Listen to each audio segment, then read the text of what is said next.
Hello, I'm Sunil Divekar and we are going to plot 230 in a cubic system. Now, in the study of crystalline structure, when we have circular brackets and a number enclosed, these numbers represent the Miller indices of a plane. So, the circular bracket are related to a plane.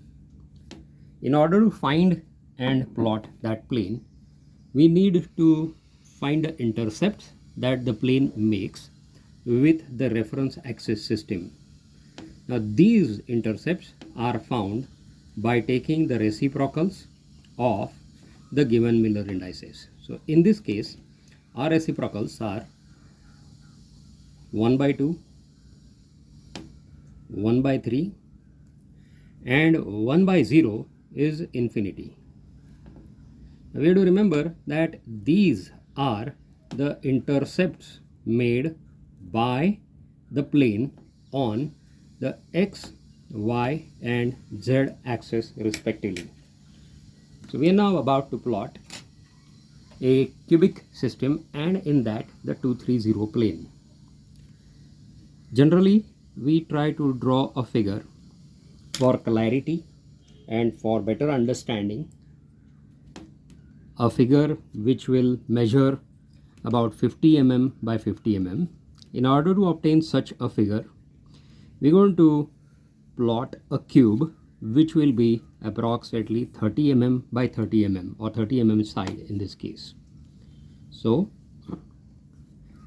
we try to make use also of proper drawing instruments and therefore produce quality images instead of drawing freehand sketches.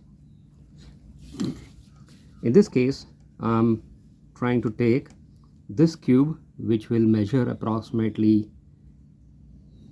30 mm. So this is 10, 20, 30 and then an extra length in order to plot the axis. So this distance from here to here is 30 and then in this side we have again the side of the edge marked 30 here.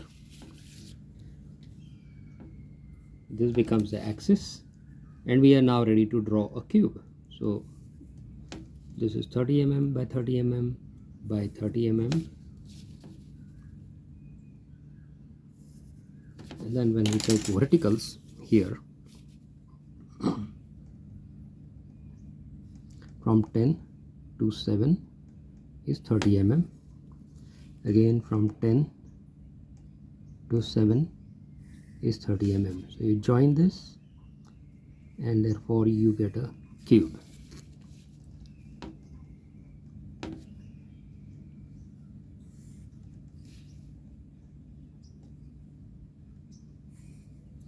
Now all the Miller's indices make some meaning only if the reference axis system here is clearly marked. Without marking the x, y, z, the specific plane is not completely defined. So in this case, this is x-axis, y-axis and z-axis. Now we note that the x-intercept here is at half the unit distance. In this case, the unit distance is the edge of the unit cell and therefore on the x-axis we mark a point at a distance of 15 mm which is half of 30 mm. So these are the 2 points and then in the y direction we note that it is 1/3. So we try to mark distance at 10 mm each. So this will be 1/3, 2/3 and a full, so that this length is divided into 3 equal parts, out of which one part, that is this 1/3 part, is where the plane makes an intercept. On x-axis, as I mentioned, it makes an intercept at half the distance.